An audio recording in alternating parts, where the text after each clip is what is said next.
Tuva here.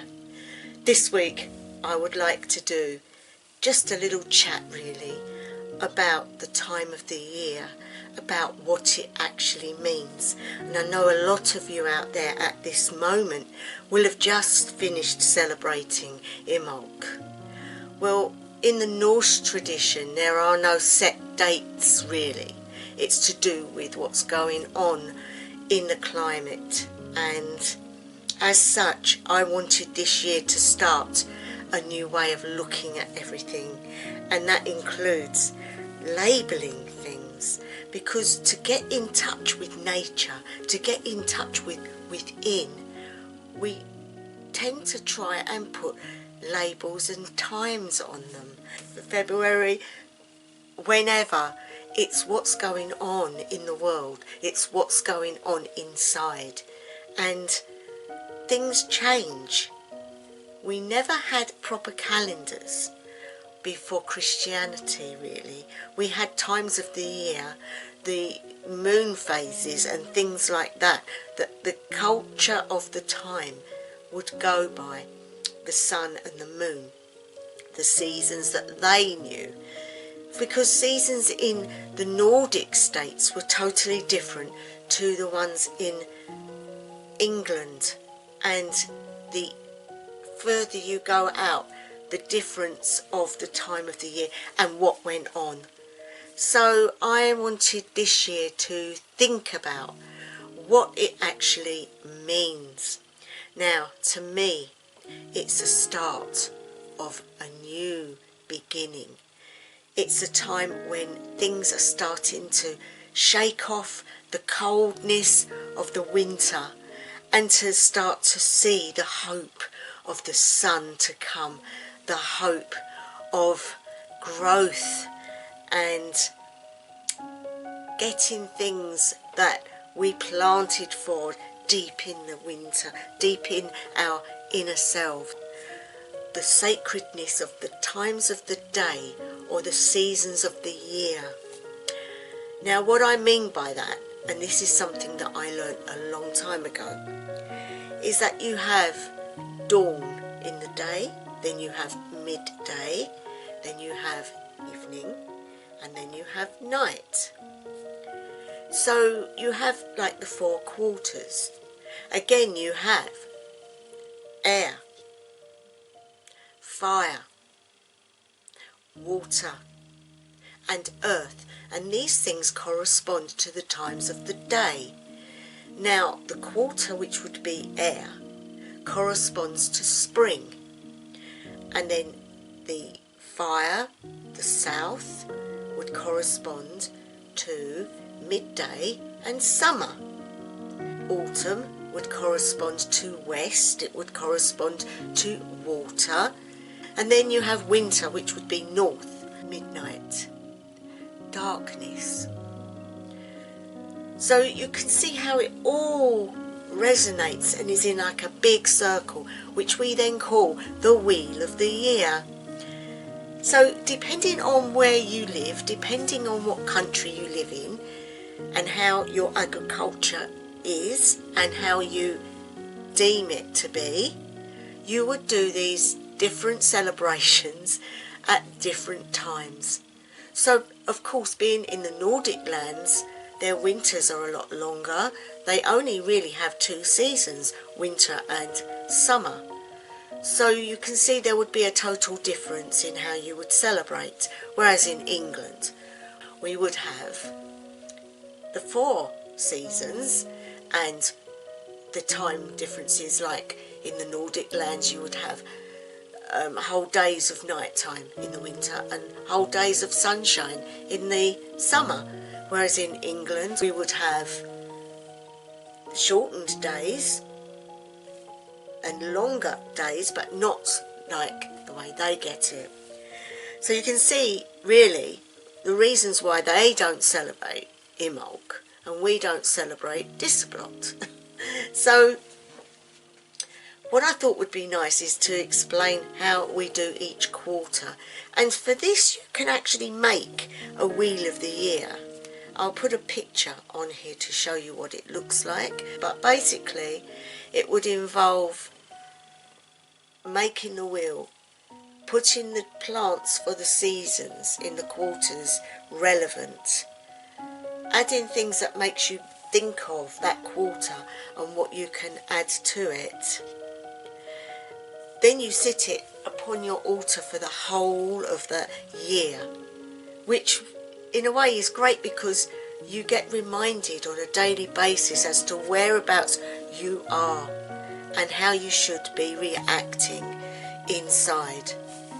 Now, I also find that at these times of the year we get dreams corresponding to what's going on within. So if we're bringing a lot of beginnings in, we might get dreams about beginning things. And so it's good to jot down any dreams you might get, because that is like the eyes looking into the soul, into what's going on. And that can be really good, guys. I've done it a lot. I mean, obviously there are dreams you don't want to be writing down. Again, if you've got your book that I've told you about before and you've been putting your moon phases in and how you feel and how things affect you, jot your dreams down too. Jot down anything that you find interesting about this time of the year, because this can then go into your grimoire and you can look back at it, and it's really fascinating to look back, say, a year before, how you was, how you perceived things, to how you do now. And every year you will see a step up, a difference, how much more understanding that you have received through all the practice that you have done. Because at the end of the day, guys, we are supposed to be absorbing knowledge, writing it down, be it in our spells, be it in our plant workings, be it in our everyday lives, healings, in every part of what witches do. It encompasses, and the elements of the year, the seasons of the year, how we work with it can make a big difference to our practice. So I'd like to talk about dawn. Dawn is a time when you wake up and you're tired and it's still a little bit murky, it's still a little bit dim in light, but it's also a time where you know you can't be lazing around. It's time to start to move and get your limbs going, but it's also a time of looking out and seeing things in a new light. It's a time of looking around you. Now, we used to do a little thing that used to help in the morning, at noon, at the evening and at midnight, and we used to do what we call the sacred breaths, which is an acknowledgement of those times of the day, allowing those energies to absorb into us, and so giving us that encouragement to keep going, to look forward to the next stage, to have an excitement in your life, to build on those energies. And the energy at the moment is dawn, and in the dawn is east, and east is the rising of the sun. It's also the beginning of knowledge, the beginning of journeys, the walking forward in a new adventure, the starting of new things, the growth from beginnings. Now, on the altar today, I have this beautiful statue. Now, I am keeping her as Frigg because she is the mother figure, even though we're not in summer. She has a child in her arms, but she is coming from the tree, and that to me is representing the regrowth of all our little plants. And at this time of the year you start to see the little bluebells growing, the little white ones as well. The crocuses are starting to make their way through, the daffodils are on their way, and because of these signs and symbols we know that fertility is on its way, that summer is on its way, and so light is coming. And so this time of the year we get that wonderful growth feeling, and it's a time we can nurture things, nurture any projects we're doing, nurture any little saplings that we've planted, nurturing anything that we can put our energies into to grow to the fullness of summer. So it's a very exciting time. I also have the drinking horn of plenty, Freya's candle because I don't leave Freya out, and flowers. They're not the flowers that depict this time of the year, but the colours are vibrant, and so I wanted that vibrancy. We have on the altar cloth is white with sparkles and green netting because we're not in full spring yet. So I wanted it to still feel a bit icy, a bit wintry, but still with the sun coming and the beautiful growth of new life. If you look in the fields of the animals, you'll see the pregnant lambs and cows, and we can only give thanks for it because we had a long winter thinking about how horrible the weather is, how dark everything is, how boring everything is, and how we wanted to just hide away. And now we can open our doors and see the light and see the promise. Getting back to the sacred breaths, it is quite simple, but you need to get up at dawn, literally at dawn, and that can be hard for some people, but it's worthwhile. And when you do that, guys, you go to the window or you go outside even, where you can see the sun rising, and as it starts to rise, you say, and you can use your own words, I would say, welcome dawn, springtime, the beginnings of a new time. I ask you, give me your energy this day as we start a new journey. Hail and welcome. And with that, you take a deep breath in through the nose. Hold it and out through your mouth.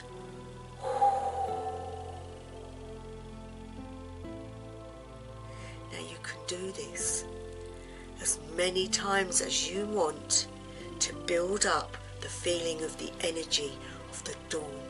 And at the same time, guys, you might get little glimpses of visions, maybe of goddesses looking down at you, or just that sheer energy of the clouds and the sun coming up.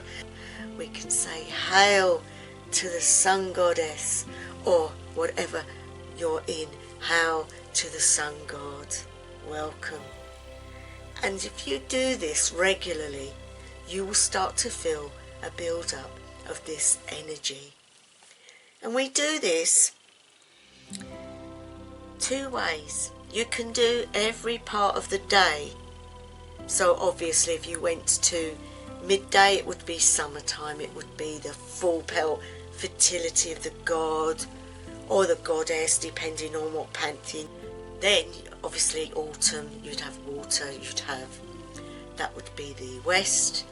So you just depict it for each part of the day, each season of the year, and you can add things to it on a daily basis. So you can start off very small, and by the end of that part of the year, you might have projects you're working on, deities you're working with. It might even get you to change certain deities to work with the specific ones for that time of the year.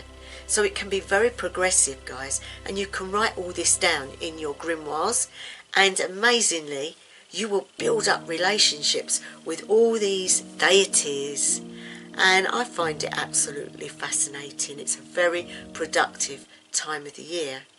So I'm not going to waffle on about it, I just wanted to make reference to this time of the year, but we could do a very small path working. You just woke up. lovely and warm. It's still cold outside those bedclothes, and you really don't want to get up.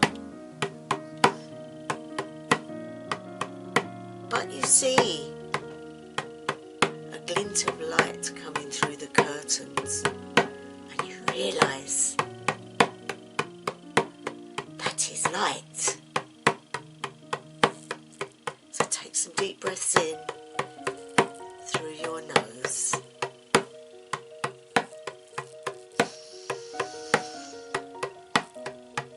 Hold it out through your mouth.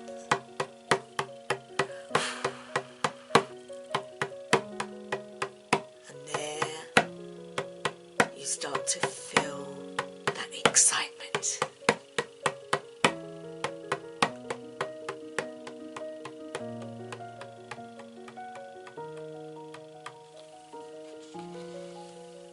So you get out of bed and you walk to the window. And as you get to your window, you pull open the curtains and you see that glint of light in the east. And you marvel at it. We have some light.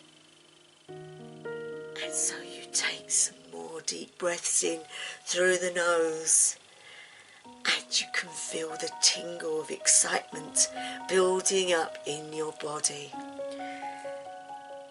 Holding that breath and then letting it go through your mouth.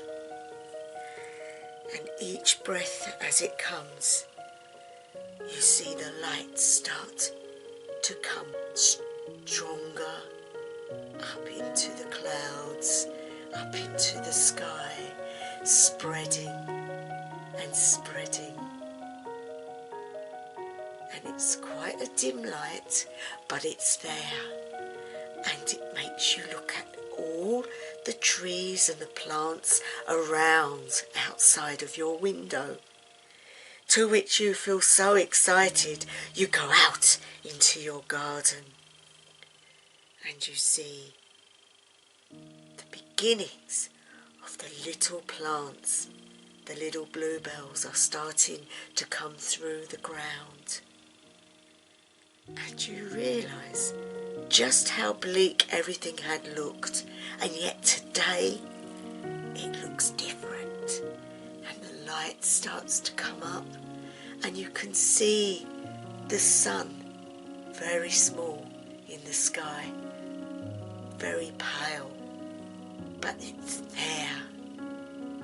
And so you do more breathing and you say, "Great Goddess, great God of the mighty heavens of the sun, oh, I thank you that you've come back to us. Please ignite that excitement within me to help the dawn come through and allow me to allow growth to start within." And with that, you realise it is still very chilly and you feel a little bit cold. So you shut the door and go back in and you pull the curtains fully open and you realise it's the dawning of a new day, a new thought pattern, a new way, and you're so excited. You look once more at what's going on outside, the busyness of nature, the sound of the worms in the earth making noise, the sounds of Mother Earth coming back to life. And you realise spring is here, it's coming and it's here. And you need now to get that different perspective and allow the winter to go to sleep and allow the spring to awaken within you. And with that, guys, I want you to find yourself standing by the window and relaxed and happy and warm, knowing you have just received the energy of dawn, of springtime, of east and of any deity you might wish to add in. And you open your eyes, shake your fingers and your toes, and make sure you eat and drink something, because you need to then ground. And that's it, guys, very quick one this week. And I'm going to say thank you to my new subscribers. Welcome to the channel. And if you want to know anything, I'm always available. Just write a comment below and I will always get back to you. Thank you to any of existing subscribers that come in and watch my content. I do thank you. And to those that are always with me, always commenting, always supporting, thank you so much from the bottom of my heart. And so I hope you're all well, and I love you guys. So wherever you are, whatever time of day, night or evening it may be, I wish you the best ever. House of the Lang.